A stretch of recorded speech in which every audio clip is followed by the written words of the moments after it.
6 a.m. here in beautiful Italy. It's going to be a hot one. I'm not going to lie, this morning, I'm not feeling it. I'm tired. We hit 41.5 degrees yesterday, and it's warm again this morning, and it's going to be a hot one. It's draining me. Should I do the intro? No. Okay, so this morning what we're going to do is we're going to do another round of picking tomatoes and just take a little tour around the garden and point out some things that are going on here at the beginning of August. Nothing really out of the normal. A little bit of blight, a little bit of bottom end rot, a little bit of crunchy leaves. We'll show you. Come check it out. So the sun, I'm going to keep my voice down because we have guests, and no one wants to hear some asshole in the garden shouting at 6 a.m. But the sun is popping up. It'll pop right up over my right shoulder here, over Monte Ruperto. That's east. So I have a nice southern face for my garden. Come on in. Oh, hold on. What? I'm switching this over to tell you guys that Gachi is hysterical, and he wanted to make sure that when we're doing these live ones that he just didn't like the recording, the quality, anything. I don't think anyone could hear you. You're on the other side. Oh, that's true. Never mind. There we go. Okay. So, are you going to do the filming or am I? Yes. Okay. So, a lot of these plants suffer from the same thing, and that is these crunchy leaves. And what this is this isn't blight.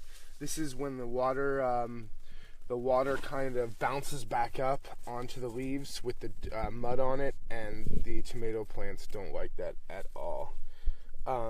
It's a normal occurrence. I battle it every single year. I'm sure if I had a drip system, maybe that wouldn't happen so much, but that's what we got. Let me see if I can find another example of a malatia.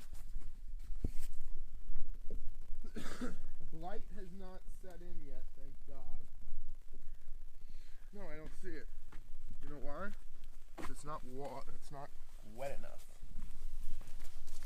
I'll check out some eggplants while you're looking.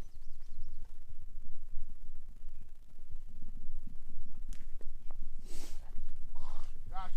Oh, it sounds like you found it. Do you want to talk instead of just... Oh, yeah, I was just about to. So tell us about your garden, if anyone's doing gardens in their part of the world, and what you guys are growing and how they're coming out.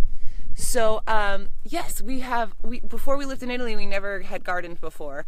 So we have been learning these last 10 years along the way. So we'd love to see what you guys are up to, how you do your practices, where you're gardening in your part of the world.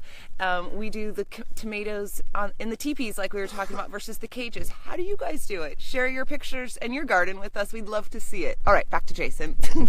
All right, so here's another problem I have. This year I took a gamble. And I pruned my tomato plants from the suckers that come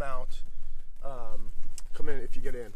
See, there'll be a little what we call a sucker that will grow in the angle of each of the nodes.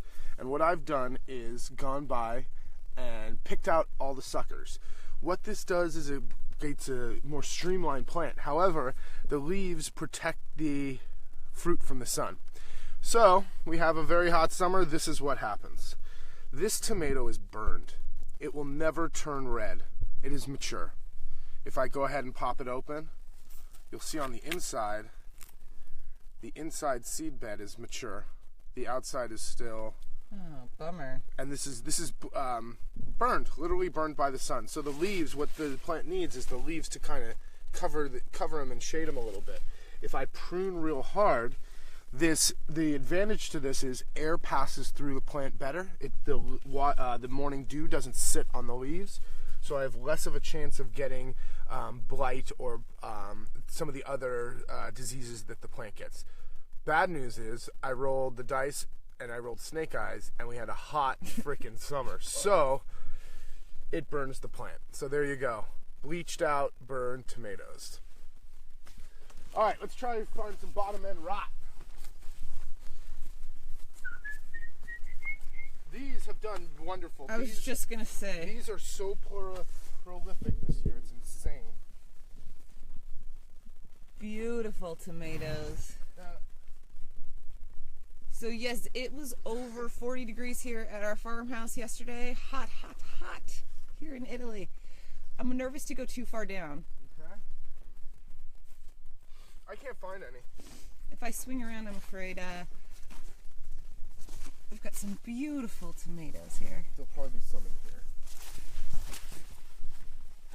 Ah, here we go. Here we go. There it is. Beautiful looking tomato. And then you turn them over. Bum, bum, bum. It's called bottom end rot. What this is the tomato either sat in a little bit of water, or the water that from when I was watering collects at the bottom, and it molds it, fungus from the bottom in. This is not blight. This is bottom end rot. This is because you are watering, getting water on the fruit. Bummer. Bummer, man. And I didn't realize pumpkins don't like it either. Yeah, pumpkins hate it. Hold on, I wanted to show off my Costaluto because I had a couple of nice Costalutos. As well as your black ones. Oh yeah. So you can see he does the tomatoes in a couple different ways as well. Check these out. These are called black crim. Gorgeous. Black crim. Flip around. Okay. Thank you, Carolyn. Vanderpost or Van Olsen. These are black crim, and why are they called black crim? Because in the middle they're a dark color. Look at how pretty. They're delicious. But this one was split, so. All right, that's it.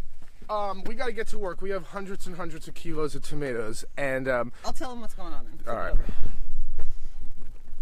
Actually, we'll do it with the house behind. All right, so at the end of this month of August, we still have a few spaces in our pickle, preserve, and confit class if you want to come out and join us and jar all of these beautiful tomatoes with us. We got a couple hundred kilos to do, so we could use your help. We'll be pickling and confiting as well, learning a few different techniques of the ways to preserve your harvest and your food throughout the year. Then this fall, we've got our classic 3-night holiday, gourmet getaway. Come do a little foraging, our market tour, pizza night, cooking class, all of it. As well as we've got a great little taste of La Marche, 2 nights. Come, we know you don't always have 3 nights, 5 nights to stay. So come out for 2 nights, get a little taste of La Marche, do a little cooking class, and head on to your next destination. Also, the big one. This is our 8th annual forage, slaughter and butcher, murder, death, kill, grow it, kill it, cook it, whatever you want to call it. It's the omnivore's dilemma. Forage, slaughter, butcher your meal, our workshop at the end of October, where we forage for mushrooms, we slaughter our hens, we butcher the pigs, and then we also go to a big truffle festival together. But it's a great way to see the whole circle, see where your food comes from, and understand it at a much deeper level. And we'd love to have you join us at the end of October for that as well. If you guys have any questions or anything, you know to always put them at the bottom here, and we're trying to get back to you as soon as possible with your comments. Shoot us an email at info@Tavola Marche. We hope you're able to come out and join us in the kitchen or the garden. All right, real quick, last little trip around the garden. Time to get watering. String beans today as well. Did you address people's questions about heat? I don't know what people's questions were. There's a point at which the garden, it's too hot out, obviously, right? The garden likes between like 25 and 32. Once you get up into the 40s, nothing grows. It just suffers. So. What you do is you water at night. Oh, well, yeah, that's why we're up sorry, it's early, man. That's why I'm up at 5 in the morning, and that's why I was in this garden until 11 o'clock last night, is because I can't do anything between the hours of like 9 and 7 in the evening. It's just too hot. At 7 o'clock last night, it was still 38, 39 degrees, so can't really work in the garden. Not only for me, but for the plants as well. They don't want to be touched. They don't like. Think about when you're all hot. Do you want to be messed with and poked and prodded? And no, not at all. You look like your brother. All right, one more thing. Let's come up to, and I want to show you all my potatoes because the potato harvest went pretty dang good this year. We grow 2 types of tomatoes. pasta bianca, white potatoes, and yellow potatoes, or Kennebec. Oh, they're going to see our internet setup. Oh, you're going to see our internet setup? Okay, so Elon Musk and what's that little dorky guy from Facebook? Oh, Mark Zuckerberg. Zuckerberg. Eat your heart out, you two. This is technology. Here we have a people cooking pot set up with the TP-Link router from 2003 with a very nice Cat5 Ethernet cord going up the hill. That is our internet setup. It is... This is country living. I just want to get a shot of the empty road with the internet. There we go. That's it. That's country living, folks. That's class. No. That's not country living. That's class. True. You got it all wrong. All right, come on into the garage. Isn't this the Dolce Vita? Oh!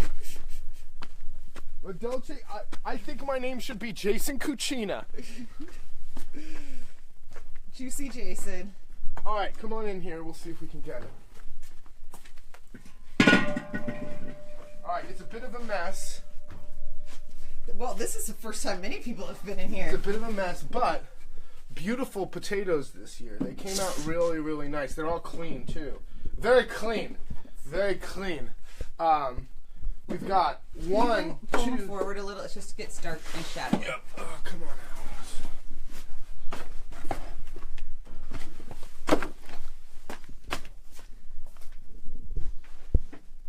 Oh, yeah! Oh, yeah!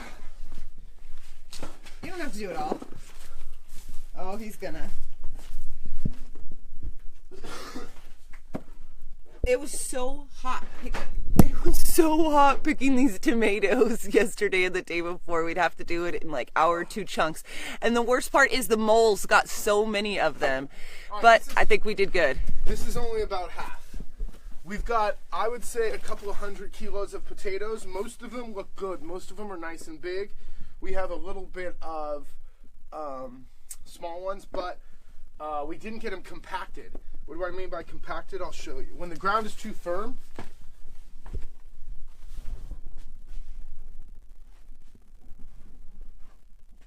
when the ground becomes too firm, the same thing with the carrots.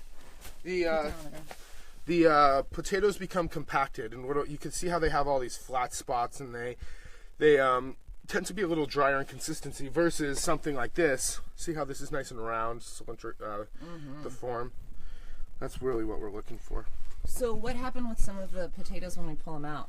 The potatoes were all on the border of the garden, so the moles would dig underneath and grab them. What are you going to do? I don't know of a way to stop that. All right, we're gonna. They look fantastic. Great. We're gonna have to wrap this up because we have real work to do. Thank you for joining us. We really appreciate it. Shoot us an email. Info Tavola Marche. Like, comment, subscribe. Isn't that what you're supposed to say? Honestly, at this point, I don't care. I gotta go. Have a great day, everybody. Ciao, ciao.